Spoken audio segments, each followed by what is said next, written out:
Assalamualaikum warahmatullahi wabarakatuh. Alhamdulillahirabbil alamin. Wassalatu wassalamu ala asyrafil anbiya'i wal mursalin wa ala alihi wa sahbihi ajma'in, amma ba'du. Bapak-bapak, ibu-ibu, kaum muslimin jamaah salat maghrib yang dimuliakan Allah. Alhamdulillah pada maghrib ini pertama sekali saya hadir di masjid ini setelah kemarin kita berhenti sejenak karena corona katanya. Kemudian Ramadan, kemudian corona lagi, dan hari ini kita mulai dengan tetap menjaga protokol kesehatan. Ya. Tapi sampai di masjid ini sholatnya dengan berjarak, Pak ya. Kalau bisa nanti dijarakkan. Karena karpet ini susah menggulungnya, bikin kode-kode dari salah satu. Bapak Ibu sekalian, kemudian menjaga jaraknya ini masalah. Masjid luas, tapi ibu tetap juga bawa-bawa. Kita ini suka bawa-bawa. Ya, Bapak Ibu sekalian, kita maghrib ini bicara fikih. Nanti kita buka tanya jawab.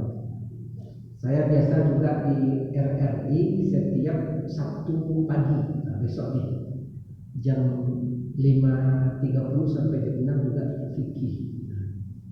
Untuk malam hari ini yang kita bahas itu adalah fikih tentang macam-macam bentuk kemudahan dalam hukum Islam. Nah, itu dia. Kemudahan. Jadi karena dalam Islam itu ada perintah kerjakan ini, kerjakan ini, kerjakan ini. Karena dalam Islam itu ada larangan, tak boleh ini, tak boleh ini, tak boleh itu. Dalam perintah-perintah itu, dalam larangan-larangan itu ada kemudahan-kemudahan. Ini yang penting ini. Dalam surah Al-Baqarah disebutkan, ya, yuridullahu bikumul yusra wa la yuridu bikumul usra. Allah menghendaki buat kalian ini, kita ini, kemudahan dan tidak kesulitan. Di dalam surah Al-Imran, ma yuridullahu alaikum min haraj. Allah tidak menginginkan buat kalian itu kesulitan.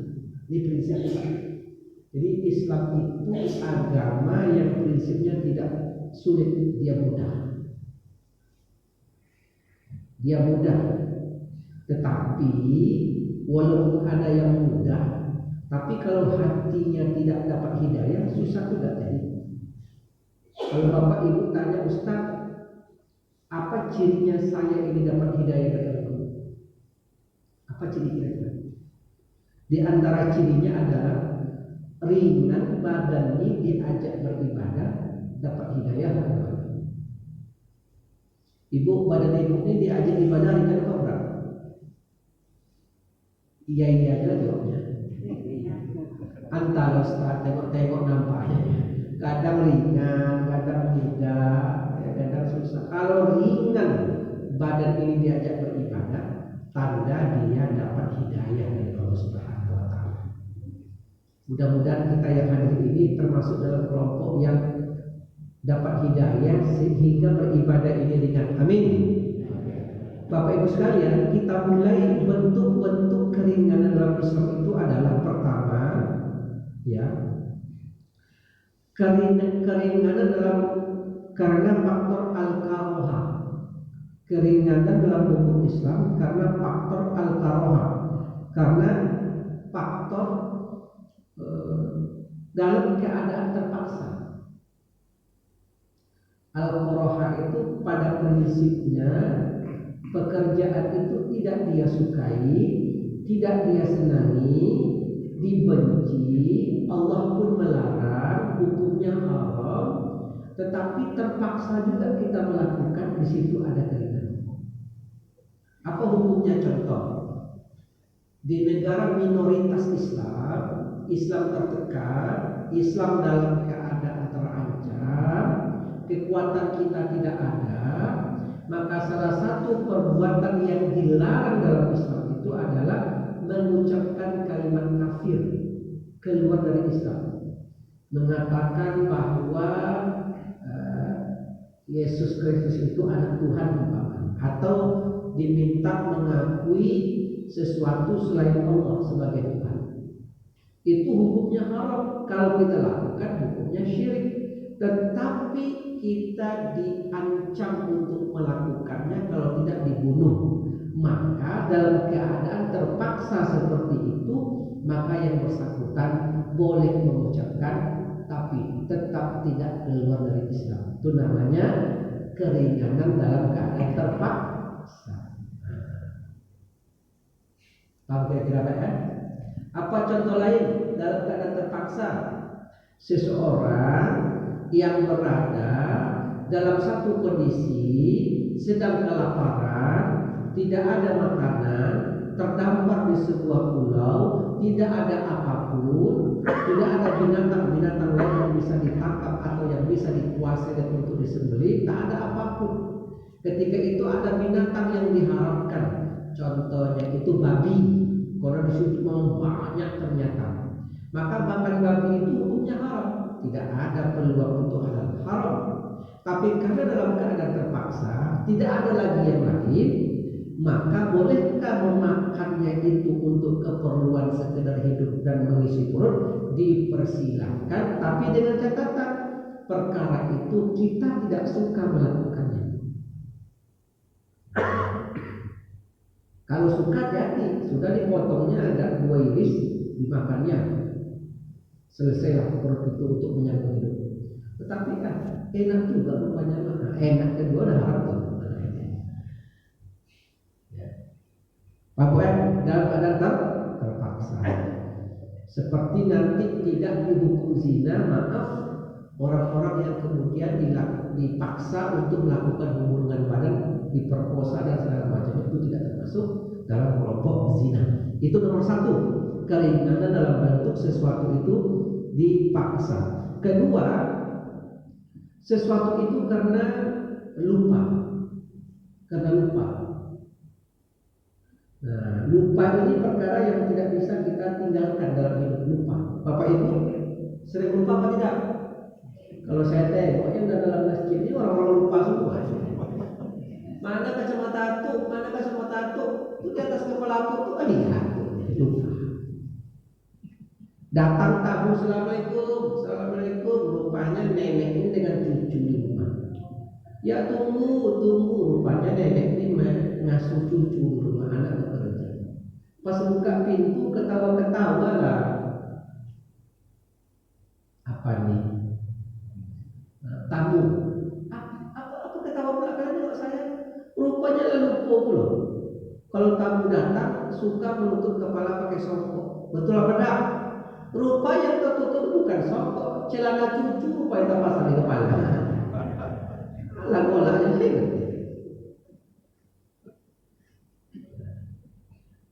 Lupa, sering lupa ini nanti akan menjadi perkara yang syak. Syak itu sesuatu yang diragui. Contoh begini, jangan kasih dulu. Contoh nanti orang lupa ketika sholat, ketika bulan Ramadan dia makan, itu kan lupa. Maka itu ada keringanan, puasanya tetap sah. Puasanya tetap sah. Orang yang lupa rakaat sholat, ibu kalau di rumah sholat asar kita sering rakaat pertama aman, rakaat kedua aman, rakaat ketiga mulai ragu, 3 atau 4 atau 3 tambah 1 kok 5, tidak ditambah masih 3. Pernah tidak kita seperti itu? Pernah apa tidak? Coba angkat tangan yang dalam masjid ini yang tidak pernah. Kita tengok betul orangnya. Ya Pak ya. Apa yang mesti kita lakukan? Kira-kira Bapak Ibu? Ayo, apa yang kita lakukan? Ditambah saja 1 rakaat. Tambah saja 1 rakaat. Ustaz, kalau saya tambah 1 rakaat, 5 rakaat ada sholat saya nanti. Kalau sudah 5, tahu dia angka 5, 4 berhentilah. Dia masalah karena tidak tahu. Itu nanti pergi kepada syak. Sekarang banyak diragu nih biasanya. Bapak-bapak, ibu-ibu, ketika kita ke masjid tadi mau sholat, sudah berwudu atau belum? Sudah berwudu atau belum? Yakin ya? Yakin Ustaz, sudah berwudu tadi, yakin betul saya ini. Ketika kita wirid pengajian seperti ini sampai isya duduk-duduk, apa kata ibunya? Udah batal tak wudhu saya? Maksudnya tertentu tak saya ini? Udah batal tak wudhu saya ini? Ragu, batal tak? Batal tuh. Sering tak seperti itu? Sering kan? Nah, sekarang kalau ada orang yang seperti itu, dihukum berwudhu gak dia atau dihukum sudah batal wudhunya? Maka yang bersangkutan itu ditetapkan hukum atasnya masih dianggap berwudhu. Kenapa berwudhu Ustaz? Karena yang bersangkutan mengambil wudhunya sudah yakin dia memang mengambil wudhu tadi, tetapi terkentutnya masih ragu. Kalau begitu hukumnya al-yakinu, keyakinan mengambil wudhu tadi tidak boleh batal hanya gara-gara ragu saja, kecuali dia sudah yakin pula terkentut baru batal wudhunya. Ini dia masih ragu-ragu, batal atau belum, batal atau belum. Namanya al-yakinu la yuzalu bis-syak. Orang yakin itu tidak boleh hilang dengan syak dan prasangka saja. Maka dia itu masih berwudhu. Nanti akan ada kaidah tentang orang yang lupa ini. Sebagai contoh, ya, nanti akan ada beberapa kasus tentang lupa dan al-khata', tersalah. Nanti beda pula. Al-khata' orang yang salah karena tidak tahu hukum, karena jarang dengan dakwah, jarang mendengarkan pengajian, jarang mendengarkan ketentuan-ketentuan hukum Islam, karena dia tidak punya ilmu tentang itu, maka dia juga ada keringanan. Contoh, tidak tahu dia kalau bicara dalam sholat itu membatalkan sholat. Seperti orang mu'alaf lah, contoh, baru masuk Islam atau sudah masuk Islam tapi lama tidak belajar. Allah, Assalamualaikum, kata tamu, waalaikumsalam. Tapi dia tidak tahu kalau itu membatalkan sholat, maka dia dihukum sholatnya masih sah. Itu namanya al-khata'. Ada beberapa hal orang yang kemudian ada keraguan di situ. Seperti nanti orang yang ketika menikah sudah masuk Islam, maka ada perkara yang dia tidak boleh ucapkan seperti kata-kata cerai. Kalau ia mengucapkan kata-kata cerai, maka jatuhlah tolak. Meskipun ia mengucapkannya bermain-main atau dalam kondisi tidak serius, tetap jatuh tolak. Ada kasus orang yang suami istri masuk Islam. Ibu pernah menengok suami istri masuk Islam? Belum. Kalau pernah, saya tanya sama bapak ibu, kalau ada suami istri masuk Islam mu'alaf, kira-kira dia ulang nggak nikah mereka balik? Diulang nggak? Nggak ya? Maka nikahnya tak diulang. Akad nikah yang ketika dilakukan di agamanya yang dulu itu dianggap sah. Disunat tak suaminya tuh?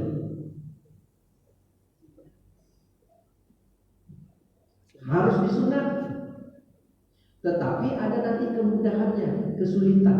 Di mana tidak kesulitannya? Nanti ada pula kemudahannya sedikit. Kalaulah bapak ini punya penyakit, kalau luka tidak sembuh, tidak wajib disunat. Ini hati-hati pula nih.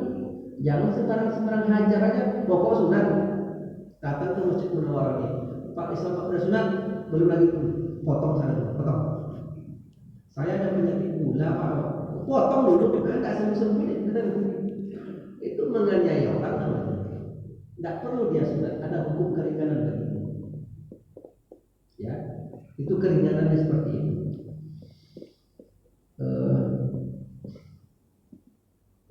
Akad nikah. Aku nikahkan engkau dengan anak kandungmu dengan mas kawin seperangkat alat sholat.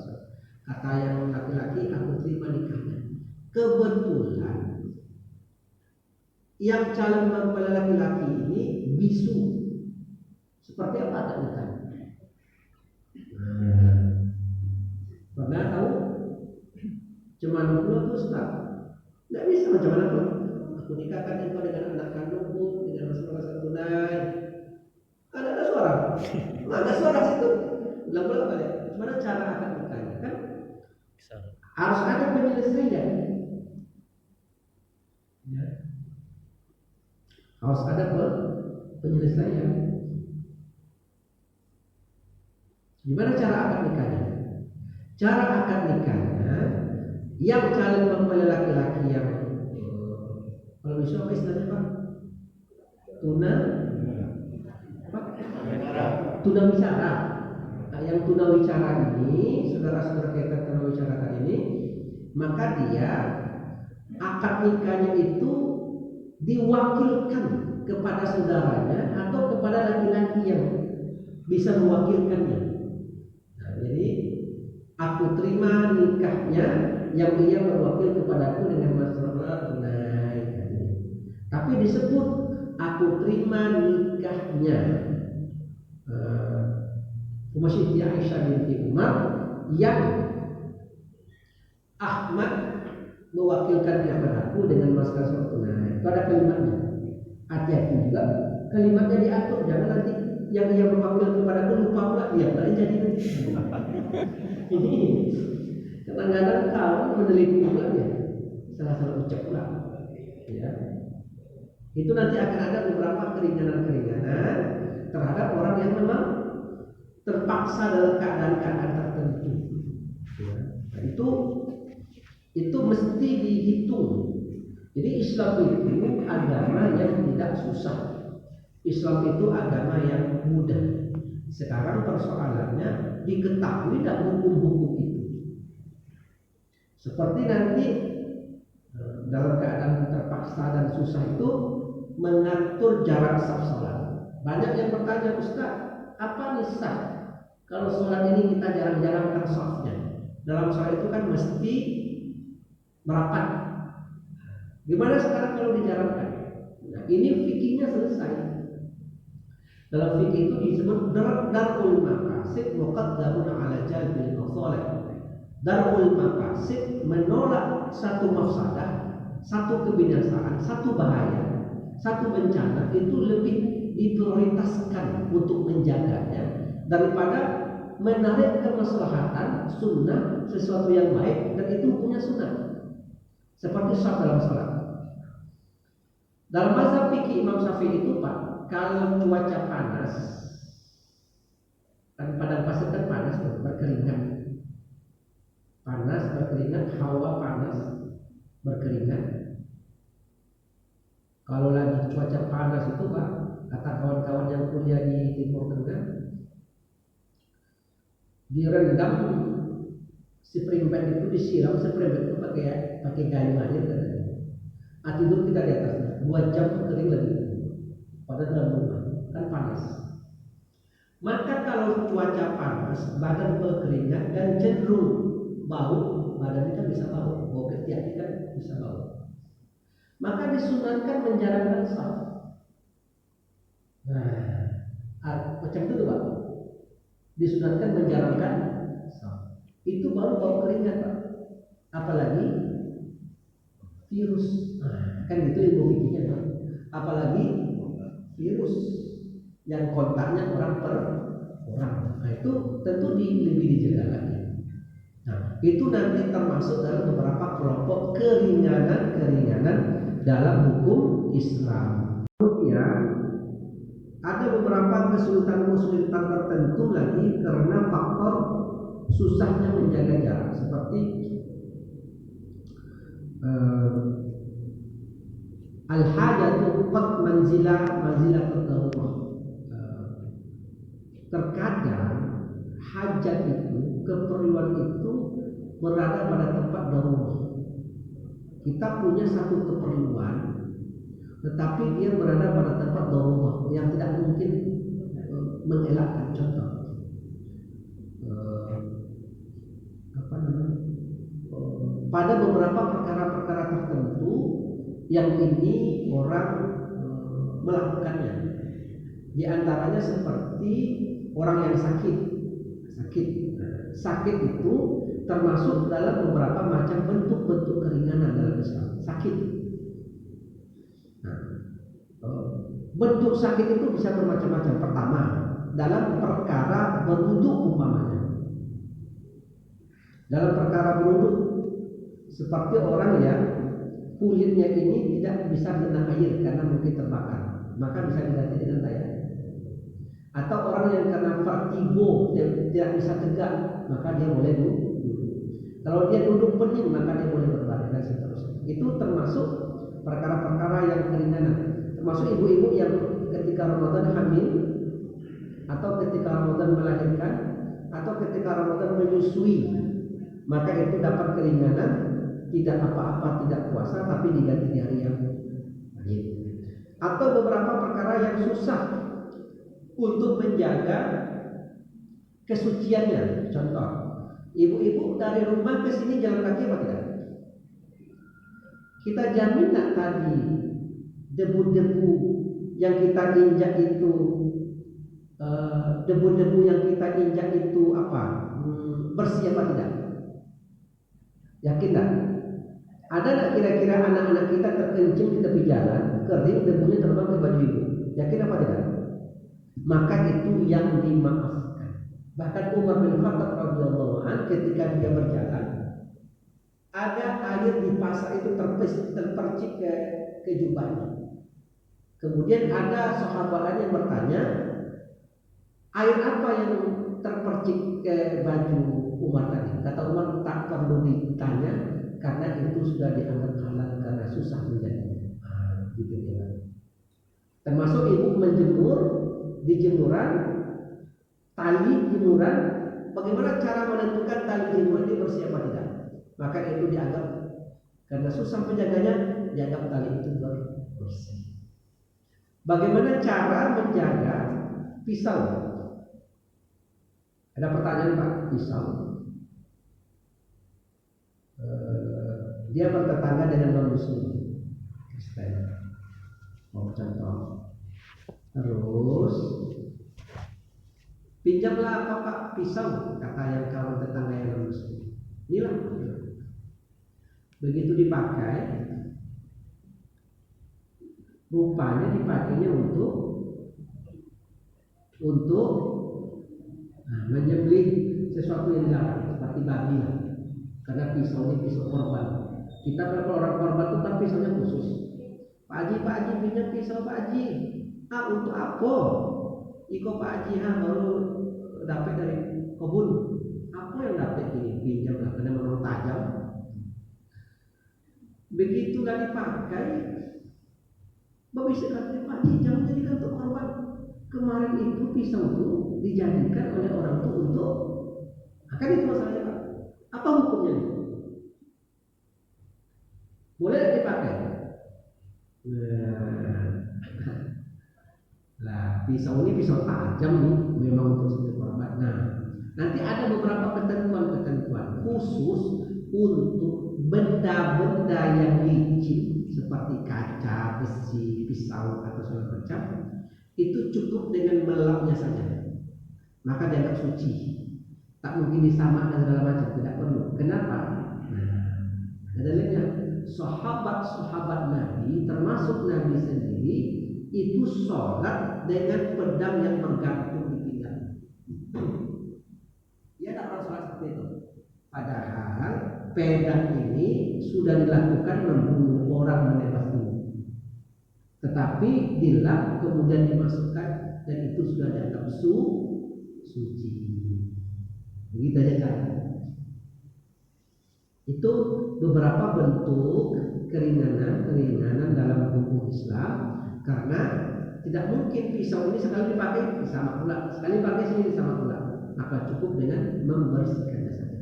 Itu adalah bentuk-bentuk keringanan dalam hukum Islam. Kira-kira seperti itu. Ada pertanyaan Bapak Ibu? Termasuk nanti keringanan itu karena sakit tadi, orang yang susah menahan, maaf, yang kencingnya menetes terus. Apa istilahnya tuh? Ya kencing menetes. Apa namanya Pak? Orang-orang yang sudah berumur, sudah tua, yang pakai pempes. Dalam istilah fikih namanya sulsul bul, kencing yang menetes. Tak banyak dia Pak, tapi bahasanya ujung terus. Pertanyaannya, bolehkah celana atau pakaian yang kena pipis itu dibawa sholat? Boleh apa tidak?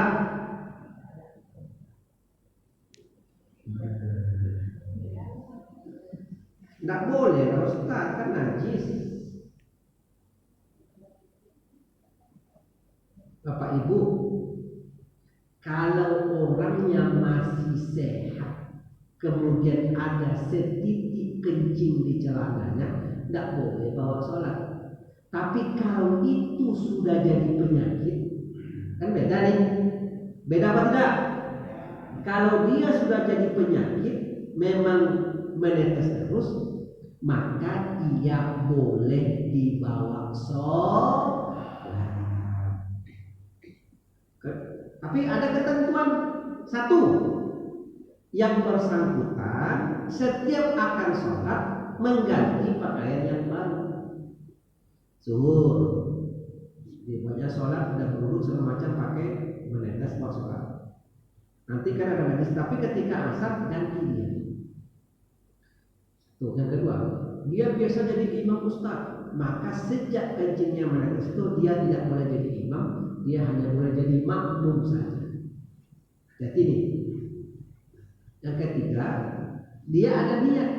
Apa niatnya? Kalau salat maghrib, usolli fardhul maghribi istibahatul lis-sholati makmuman lillahi ta'ala. Sengaja aku salat maghrib membolehkan salat. Namanya dia dibolehkan salat ikut imam karena Allah Ta'ala. Andaikan kencingnya itu menetesnya banyak dan mengakibatkan pernajisan tempat salat atau masjid, maka yang bersangkutan disunatkan ia salat di rumah, tidak di masjid. Ini lagi. Paham Bapak Ibu? Jadi apabila kencingnya itu takut nanti akan merusak sajadah, mengakibatkan najis sajadah, maka yang bersangkutan itu tidak boleh sholat ke masjid, dia sholat di rumah. Kalau orang ini najis itu, apalagi kalau orang ini diduga punya virus corona di badannya, tentu lebih di rumah lagi ya. Betul apa tidak Pak? Jadi kalau dia sudah di swab atau dia dari keluar kota, janganlah ke masjid dulu, tetaplah di rumah. Atau dia batuk-batuk apa saja. Itu ketentuan-ketentuan keringanan-keringanan dalam penetapan hukum dalam Islam. Demikian yang dapat saya sampaikan sambil menunggu sholat isya. Ada pertanyaan?